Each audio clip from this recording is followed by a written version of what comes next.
Good morning, all student of BSc Agriculture second year, second sem.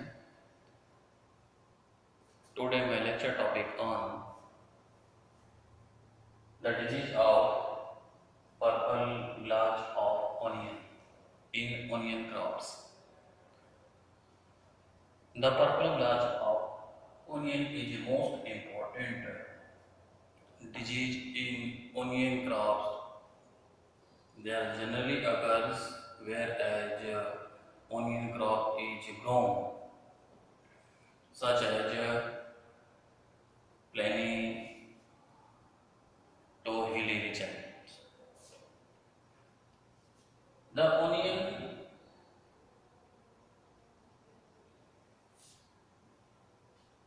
crops, purple blotch of onion means their causal organism Alternaria pori. Alternaria is most important genera. They are also called field fungus. There belongs subdivision Ditromycotina and their arrangement alternative conidia. The conidia also called beak-shaped and muriform conidia. Nature of disease, seed-borne disease. In case of purple blotch of onion, also known as bulb-borne, means in case of onion, formation of bulb. So the disease disseminates through the infectious bulb as a source of primary inoculum. आज का lecture topic है purple blotch of onion. Onion means प्याज. Crop के अंतर्गत बहुत important disease जिसका नाम purple blotch of onion है. ये एग्जामिनेशन के दृष्टिकोण से और कॉम्पिटिटिव एग्जामिनेशन के दृष्टिकोण से भी बहुत इंपॉर्टेंट डिजीज है और सामान्य रूप से हॉर्टिकल्चरल क्रॉप के अंतर्गत इसका स्टडी किया जाता है. तो आइए इस टॉपिक पे चर्चा करते हैं. तो पर्पल ब्लॉच ऑफ ओनियन जिसका कॉजल ऑर्गेनिज्म है अल्टरनेरिया पोरी. जैसा कि आपको मैंने बताया कि अल्टरनेरिया एक जनरा है जो सबडिविजन डिट्रोमाइकोटिना के अंतर्गत आता है और इसमें जो कोनिडिया का फॉर्मेशन होता है अल्टरनेट होता है. यहाँ मैंने डायग्राम बनाया है. अल्टरनेट अरेंजमेंट ऑफ कोनिडिया होता है. इसी अल्टरनेट अरेंजमेंट ऑफ कोनिडिया के नेचर के आधार पर इसका नाम अल्टरनेरिया रखा गया. अल्टरनेरिया को फील्ड फंगस के नाम से भी जानते हैं. ये नेट के एग्जाम में या एआरएस के एग्जाम में बहुत ज़्यादा पूछा जाता है कि अल्टरनेरिया फंगस को और किस नाम से जानते हैं.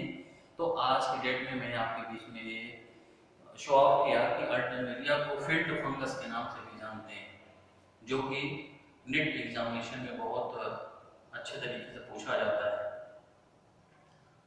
अब ये अल्टरनेरिया को क्यों अल्टरनेरिया कहा जाता है मैंने बता दिया कि अल्टरनेट अरेंजमेंट होता है ओडियोफोर के ऊपर और इसमें जो अल्टरनेरिया होता है इसमें ट्रांसवर्स सेप्टा पाया जाता है.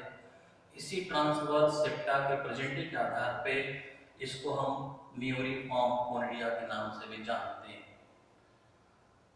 नेक्स्ट पॉइंट है नेचर ऑफ डिजीज. इस बीमारी का स्वभाव क्या है. तो ये सीड बॉर्न नेचर का डिजीज होता है, सीड के द्वारा फैलता है. लेकिन ओनियन के केस में बल्ब के द्वारा भी फैलता है. मींस इन्फेक्शियस जो बल्ब होते हैं उस बल्ब के द्वारा भी ये डिजीज का फैलाव होता है.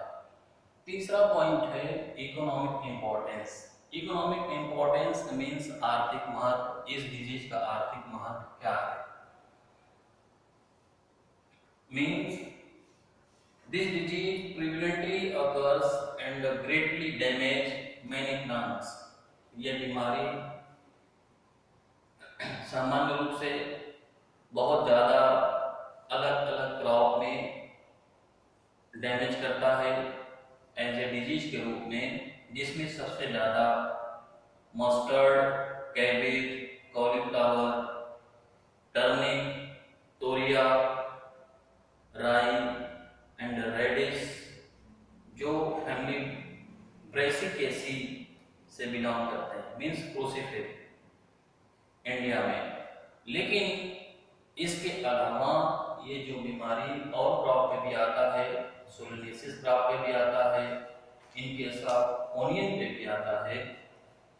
Then the disease appear particular on mustard usually in December and reaches its maximum toward the end of January and the beginning of February in the northern part of our country.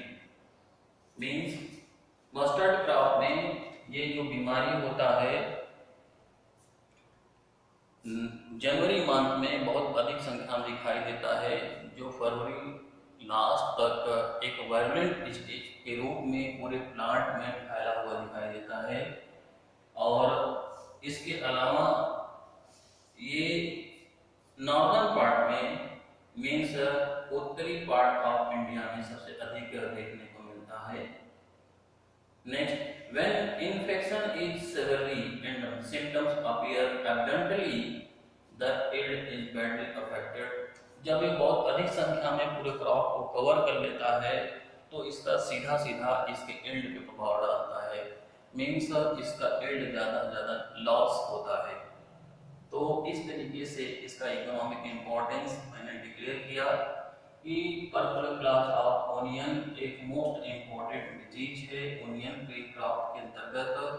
ये सामान्य रूप से onion crop के अलावा cruciferous crop में भी cast किया जाता है, लेकिन नॉर्दर्न रीजन में इनका बहुत ज़्यादा गहन रूप में सिम्टम के रूप में इनका लक्षण दिखाई देता है।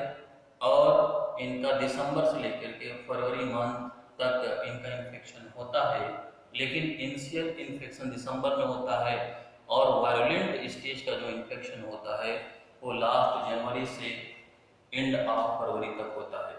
और इनके ज़्यादा इन्फेक्शन की वजह से इनका एंड पे ज़्यादा से ज़्यादा प्रभाव पड़ता है, जो नियर अबाउट 10 से लेकर के 45% तक वार्षिक नुकसान करता है। तो then economic importance is complete. Then है सिम्टम्स। सिम्टम्स मीन्स लक्षण।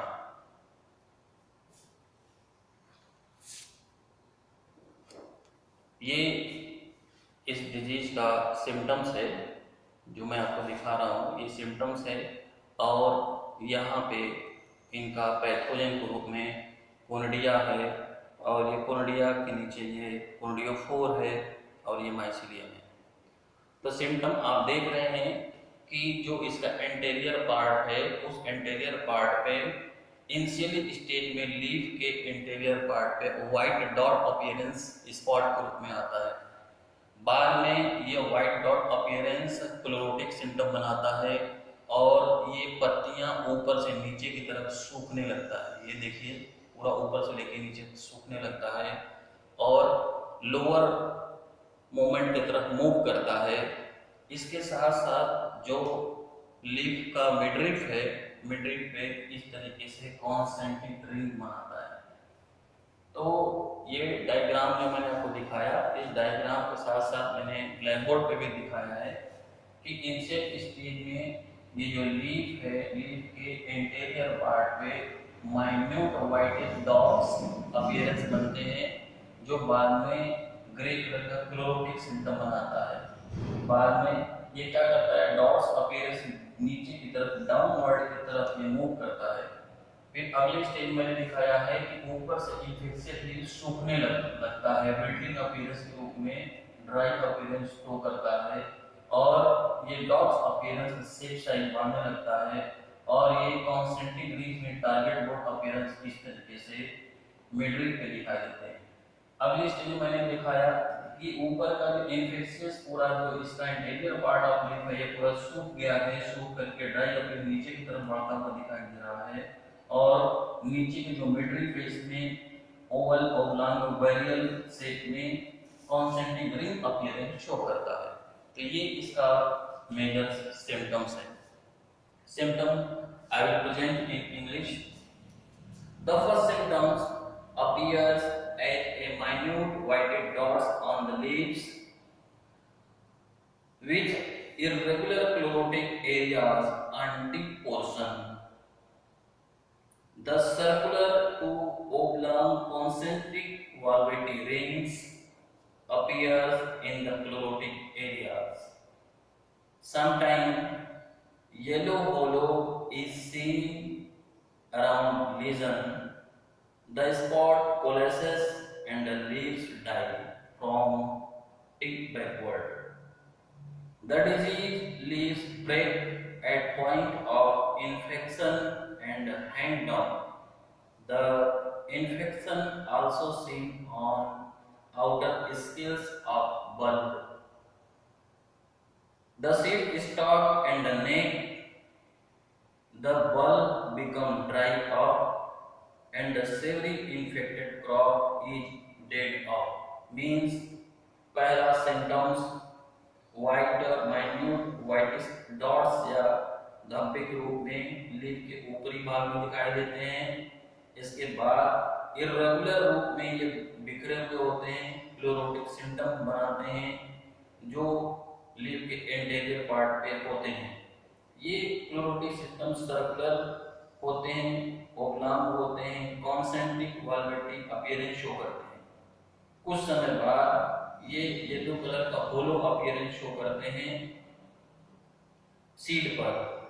इसके साथ साथ स्पॉट पॉलिश होते हैं, उभरते हैं एंड डाई और नीचे की तरफ सूखते हुए बढ़ते हैं।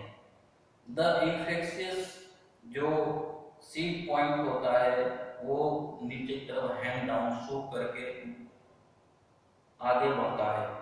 द इन्फेक्शन बल्ब के ऊपर भी पाया जाता है। जब बल्ब के ऊपर पाया जाता है, जो स्केल्स होता है बल्ब का, वो क्या होता है कि बाहर से अंदर की तरफ सूखने लगता है और ज्यादा इन्फेक्शन फैलने में पूरा प्लांट सूख करके डेड कर जाता है। तो ये पूरा सिम्टम का कॉन्सेप्ट मैंने बताया। अगला पॉइंट है एटियोलॉजी। Etiology means हेतुकी।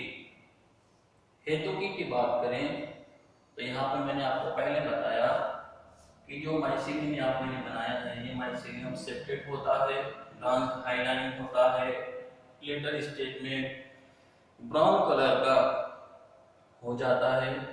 इस माइसीलियम के ऊपर फिर देखेंगे अल्टरनेट अरेंजमेंट ऑफ जो है कि कोनिडिया होता है। यहाँ पे होस्ट माइसीलियम ग्रुप में है, इसके ऊपर देखिए कोनिडिया है और सॉरी कोनिडियोफोर है, कोनिडियोफोर के ऊपर कोनिडिया है। और ये नेक्स्ट पॉइंट मैंने दिखाया कि जो कोनिडिया का अरेंजमेंट होता है वो अल्टरनेट होता है, एक के बाद एक बनता है। इसी अल्टरनेट अरेंजमेंट ऑफ कोनिडिया के नाम पर इसको हम अल्टरनेरिया के नाम से जानते हैं। और ये मैच्योर कोनिडिया है। मैच्योर कोनिडिया देखेंगे ट्रांसवर्स सेप्टा पाया जाता है, जिसको म्यूरिफॉर्म कोनिडिया या बीबी कोनिडिया के नाम से जाना जाता है। तो ये पूरा इसका कॉन्सेप्ट है एटियोलॉजी का। Aetiology is claimed in English. The purple blotch of onion is caused by Alternaria cori. The mycelium is septate, like in color, profusely branched and inter to intracellularly run between the host cell. They are mature and produced conidiophore, which bears conidia.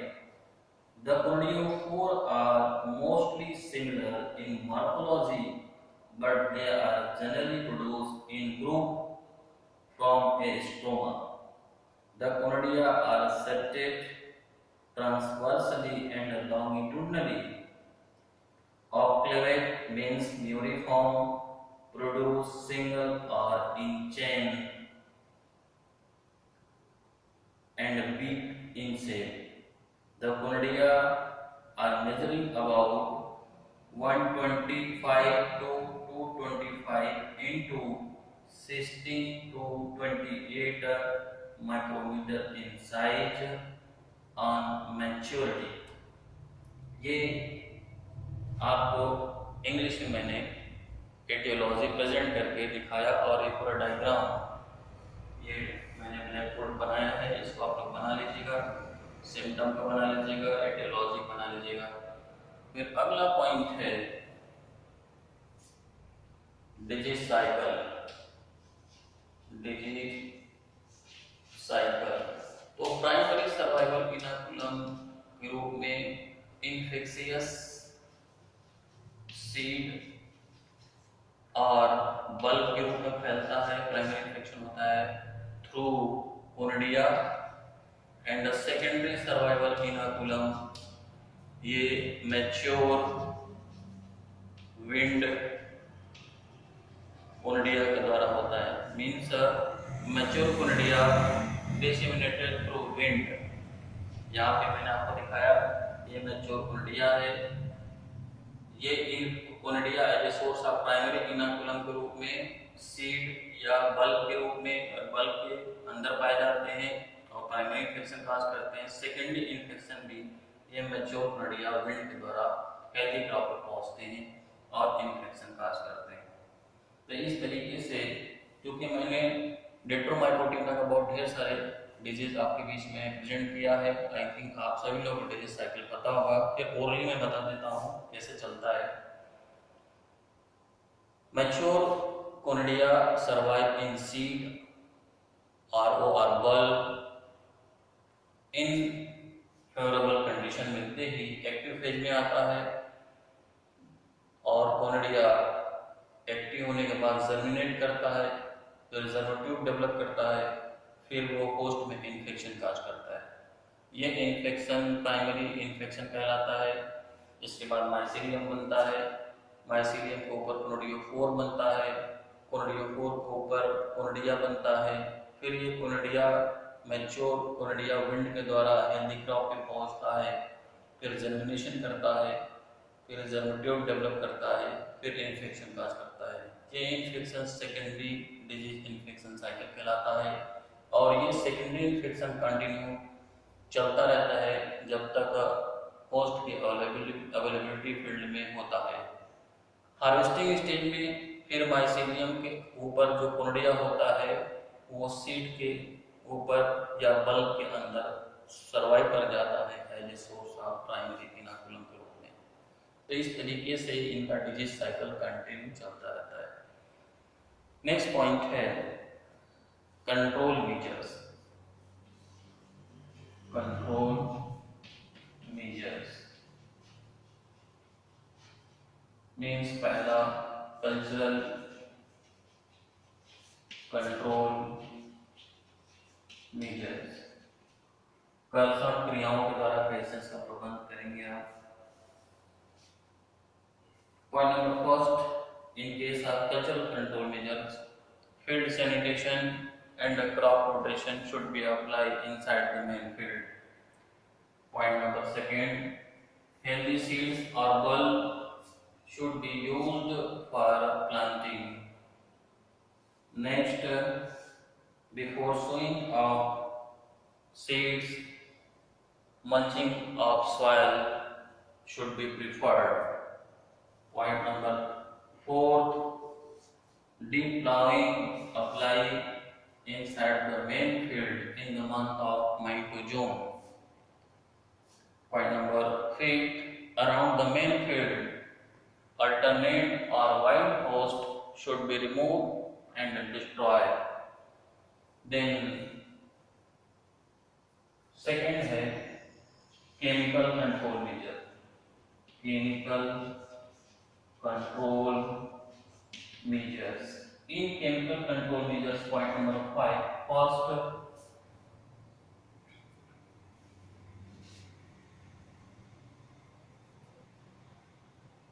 seed treatment with therum at the rate of 3 gram प्रति 1 kg of seeds. Use of seed treatment with theorem at the rate of 3 gram प्रति 1 kg of seeds, means seed को sowing से पहले theorem 3 ग्राम theorem को 1 litre water में solution तैयार करके उसमें डीप करते हैं। डीप करने के बाद फिर उसको निकालने के बाद treatment, after treatment should be apply for sowing. Point number second, use of spray with mancozeb at the rate of 0.2% ROR chlorothalonil at the rate of 0.2%, means second use of spray with mancozeb at the rate of 0.2% or chlorothalonil at the rate of 0.2% that give effective control to the disinfection of Alternaria black of onion, also called purple blotch of onion.